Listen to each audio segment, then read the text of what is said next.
कह रहा हूं, फिर आपका मकसद क्या है? एक महाकुंभ जो हिंदुओं के लिए आस्था का सबसे बड़ा प्रतीक माना जाता है, जहां पर 40-50 करोड़ भक्त इस साल जुटने की उम्मीद है, उसको लेकर अगर आप कोई बात कह रहे हैं, जो बात आपने कही कि आप अमनो चैन के लिए कह रहे हैं, लेकिन इस बात को आगे रखने का, बार बार रखने का मकसद क्या है? देखिए, हर चीज का आप जानते हैं एक्शन का रिएक्शन होता है। जब अखाड़ा परिषद ने ये मीटिंग करके ये ऐलान किया कि वहां पर मुसलमानों की एंट्री नहीं होगी और उसके पस मंजर में बहुत सारी बातें आने लगी, तो फिर वहां पर ये रद्द अमल के तौर पर ये चीजें आई।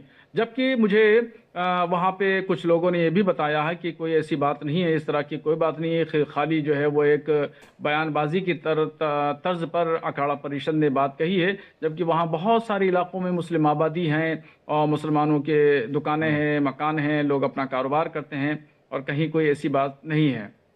नहीं, लेकिन मैं समझ नहीं पा रहा हूं। आपने कहा कि आपने क्या इस दावे की पुष्टि किसी से करवाई? आपने क्या इसको क्रॉस चेक करने की कोशिश की? आप देखिए, बड़े पद पर बैठे हुए, आप पढ़े लिखे और एक बुद्धिजीवी और इस्लामिक स्कॉलर है, आप जो बात कहेंगे उसका एक बड़े तबके पर इंपैक्ट होगा। तो आपने जो बात कही है वो बिजली की तरह, करंट की तरह फैली है। आपने जो बात कही, क्या वो बहुत जिम्मेदारी से कही है? देखिए, कोई भी बात कही जाती है तो जो भी कहता है वो जिम्मेदारी से कहता है और जानकारी की बुनियाद पर कहता है। मगर कोई ऐसी बात नहीं है कि जो मेरे पास में कोई एजेंसी हो, उस एजेंसी के तहत मैं जो है जानकारी लूं और वहां पर जो है पूरी जांच बिठाऊं, वहां पर लोगों को भेजूं। बहरहाल इलाहाबाद के बहुत सारे ऐसे लोग हैं, इलाके हैं, गांव देहात हैं, कस्बात हैं, तहसील हैं, तो उन सब लोगों से ताल्लुक़ रहता है और राब्ते में रहते हैं। तो जानकारियां पूरे हिंदुस्तान की रहती हैं, हिंदुस्तान भर के लोग राब्ते में रहते हैं, जगह जगह की घटनाएं, वाकयात होते हैं, तो उसमें संज्ञान लिया जाता है और उस पर कहीं न कहीं चर्चा की जाती है और बात की जाती है। तो इसी परिप्रेक्ष्य में ये बात मैंने कही है। बिना किसी तथ्य के ऐसी बातें कहना, क्या आपको नहीं लगता गैर जरूरी या किसी बड़े विवाद को जन्म दे सकता है? अगर वहां पर वक्फ की जमीन नहीं हुई तो इस मामले में एफआईआर भी दर्ज की जा सकती है। रिजवी साहब, तो आप मुझे धमकी दे रहे हैं क्या? नहीं, मैं कानून की बात कर रहा हूं। मुझे चैनल पे नहीं नहीं नहीं नहीं, मुझे आप क्या पुलिस इंस्पेक्टर हैं? आप जो इस तरह की बात करेंगे मुझसे? आपके पास इस दावे का आधार क्या है? मैं बस ये जानना चाह रहा हूं। आप पुलिस, नहीं, आप मुझे मत धमकाइए, आप मुझे मत धमकाइए, आप मेरी बात सुनिए पहले। आपने आपके इस दावे का आधार क्या है? मैं आपसे ये पूछ रहा हूं।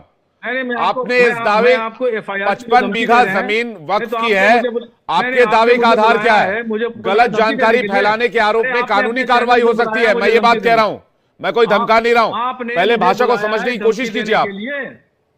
अरे मोहतरम, मुझे आपने चैनल पे बुलाया है धमकी देने के लिए? आप पुलिस इंस्पेक्टर हैं? अरे भाई साहब, मैं आपसे सवाल पूछ रहा हूं। अब मैं आपसे सवाल पूछ रहा हूं, आपको धमकी लग रहा है। दिक्कत आप लोगों के साथ यही है। आपने किस दावे के आधार पर कहा? आपने कहा कि लोग संपर्क में रहते हैं, हमने कई कई बातें सुनाई, हमने कई कई बातें सुनी और हमने कह दी। क्या आप कई कई बातें पर 55 बीघा जमीन पर दावा ठोक सकते हैं? मैं तो ये पूछ रहा हूं आपसे, या गलत? मैं बार बार इस बात को कह रहा हूं कि नेगेटिव नजरिए से आप मत लीजिए। आप नेगेटिव नजरिए से उसको ले रहे हैं, आप मुझे धमका रहे हैं एफआईआर लिखने के लिए। इसमें आप इसी तरीके से चैनल पे बुला करके आप धमकाने की बात नहीं, कोई इसमें आपको धमकी लग रहा होगा। मैं गलत जानकारी फैलाने की बात कर रहा हूं रिजवी साहब। कानून से आप भी अच्छी तरह वाकिफ है, मैं भी अच्छी तरह वाकिफ हूं। मुझे बुलाया है या मैं खुद आया हूं? आपने मुझे बुलाया है या मैं खुद आया हूं? मैं ये कह रहा हूं, कानून से आप भी अच्छी तरह वाकिफ है, मैं भी वाकिफ हूं। मैं ये कह रहा हूं, क्या कोई गलत जानकारी तो नहीं फैलाई आपने? कि मुझे आपने बुलाया है, मैं अरे भाई साहब, कोई गलत जानकारी तो नहीं फैलाई? किसी तथ्य के आधार? आप ये बताइए। आप मेरे मेहमान हैं, बिल्कुल मेरे मेहमान हैं, बिल्कुल आप मेरे मेहमान हैं, मैं मानता हूं आप मेरे मेहमान हैं, आप मेरे मेहमान हैं। लेकिन आपने जो जानकारी फैलाई है, क्या वो तथ्य के आधार पर है? मैं डिबेट चलने नहीं दूंगा आगे, और आपके जो मालिकान है मैं उनसे शिकायत करूंगा। नहीं कीजिए, अरे कोई बात नहीं, आप कीजिए शिकायत, मैंने कोई गलत बात नहीं कही है। आप मुझे मत धमकाइए कि मेरे मालिकान से आप शिकायत करेंगे और इधर उधर शिकायत करेंगे। अब आप हमें धमकी दे रहे हैं, अब आप हमें धमकी दे रहे हैं, अब आप जर्नलिस्ट को धमकी दे रहे हैं, आप पत्रकार को धमकी दे रहे हैं, खुद आया हूँ। आप पत्रकार को धमकी दे रहे हैं कि मैं बुलाया हुआ मेहमान हूं।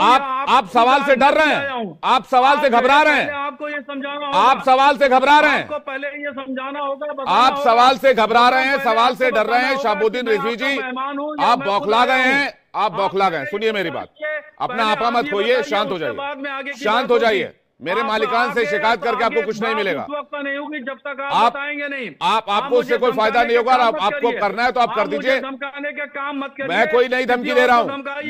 मैं आपसे कह रहा हूं, आपने किस बुनियाद पर यह दावा किया कि महाकुंभ में वक्फ की जमीन 55 बीघा जमीन वक्फ की है? आप नहीं कोई, आप तो क्या आप किसको कमजोर कह रहे हैं? आप किसको कमजोर कह रहे हैं? आप किसको कमजोर कह रहे हैं? कोई आपको धमकी नहीं दे रहा है। आप बौखला गए हैं, आप चीजों को गलत तरीके से मोड़ रहे हैं। आप चीजों को गलत तरीके से मोड़ रहे हैं। मैंने कहा गलत तथ्य फैलाने के मामले में एफआईआर होता है। अगर आपने गलत तथ्य फैलाया तो इस मामले में कानूनी कार्रवाई हो सकती है। मैंने क्या गलत बोला इसमें? मैंने क्या गलत बोला इसमें? क्या दाल में काला है? क्या दाल में काला है? क्यों परेशान हो गए आप? अरे भाई साहब क्यों परेशान हो गए आप क्यों परेशान हो गए? रजवी साहब परेशान हो गए आप? परेशान हो गए आप? सवाल से डर गए क्या? अरे सवाल से डर गए क्या आप? सवाल से डर रहे हैं? नहीं, सवाल से डर रहे हैं। शहाबुद्दीन जी को लेकर आइए। सुन, एक तरफ बोलने से एक साथ बोलने से कोई फायदा नहीं होने वाला है। आपसे ज्यादा बुलंद मेरी आवाज है। आपसे ज्यादा बुलंद मेरी आवाज है। आपसे ज्यादा बुलंद मेरी आवाज है। आप इस तरह से गलत तथ्य पे खेल नहीं सकते। मैं इसकी इजाजत नहीं दूंगा। और आप छोड़िए, आपको क्या सिखाया, इसको क्या सिखाया, उसको क्या सिखाया। आप लाइन पर आइए, आप लाइन पे आइए। तहजीब पर जाइए। तहजीब की बात कहीं और कीजिएगा। आप सवाल पर आइए। अभी पत्रकारिता से तहजीब पर आ गए आप। मैं आप करके बात कर रहा हूं आपसे। आप सवाल पर आइए। किस आधार पर आपने ये दावा किया, प्रेस कॉन्फ्रेंस किया, वीडियो जारी किया कि वहां पर 55 बीघा जमीन वक्फ की है? मैं वो आधार पूछ रहा हूं, मैं वो दावा पूछ रहा हूं, मैं वो आधार पूछ रहा हूं, मैं वो दावा पूछ रहा हूं। आप उस दावे को बताइए। आप उस दावे को बताइए। दावा क्यों किया आपने? किस आधार पर किया? इस दावे को बताइए। इस दावे को बताइए। आपने वक्फ की 55 बीघा जमीन का दावा महाकुंभ के एरिया में किस आधार पे किया? किस आधार पे किया? आपकी शिकायत करूंगा कि आप कीजिए, लेकिन किस आधार पे किया? किस आधार पे किया? धमकाइए मत आप मुझे धमकाइए मत। मैंने धमकी देने वाले आप जैसे बहुत मौलाना देखे हैं। मुझे धमकियों से डर नहीं लगता। धमकी मत दीजिए आप मुझे। धमकी मत दीजिए आप मुझे। मैं आपको वार्निंग दे रहा हूं। धमकी मत दिया कीजिए। धमकी देना बंद कीजिए पत्रकारों को। महाकुंभ की 55 बीघा जमीन की दावे का आधार क्या है मुझे बता दीजिए, मैं आपको छोड़ दूंगा। मैं आपको सवाल पूछना भी छोड़ दूंगा। आप तहजीब छोड़िए, आप इस सवाल का जवाब दीजिए। आप चिल्लाते रहिए, इससे कोई फायदा नहीं होगा। 55 बीघा जमीन वक्फ की है, आपने पक्षकारी की। आपके पास दावा क्या है? दावा क्या है महाकुंभ में? दावा क्या है महाकुंभ में 55 बीघा जमीन वक्फ की है? आपने जो बात कही उसका दावा क्या है? आप जो है धमकी नहीं, उसका दावा क्या है? आप धमकी नहीं, उसका उसके पीछे पुख्ता तथ्य क्या है? उसके एविडेंसेस क्या है? उसके पेपर्स क्या है आपके पास? आप धमकी देने की कोशिश मत करिए। धमकाइए मत। शिकायत की धमकी किसी और पत्रकार को दीजिएगा, मुझे मत दीजिए, ठीक है? नहीं है। आप शिकायत की धमकी किसी और पत्रकार को दीजिएगा, ठीक है? आप एंकर की हैसियत, अरे रहने दीजिए। आप धमकी किसी और को दीजिएगा। मैं जा रहा हूं सैयद जवाद के पास। जा रहा हूं। आपने एक सवाल का जवाब नहीं दिया अभी तक और धमका रहे हैं शिकायत की। किसी और को धमकाइएगा, ठीक है? यहाँ सब नहीं चलता है। मेरे डिबेट शो में ये सब नहीं चलता है। सैयद जवाद जी, सैयद जवाद की स्क्रीन पे लीजिए। सैयद जवाद कोई फायदा नहीं होगा। सैयद जवाद जी, क्यों इस तरह के विवादों को जन्म देने की आवश्यकता है? और जब मैं पूछ रहा हूं कि आपके दावे का आधार क्या है, तो कह रहे हैं नफरत फैला रहे हैं, ये कह रहे हैं, वो कह रहे हैं, धमकी दे रहे हैं।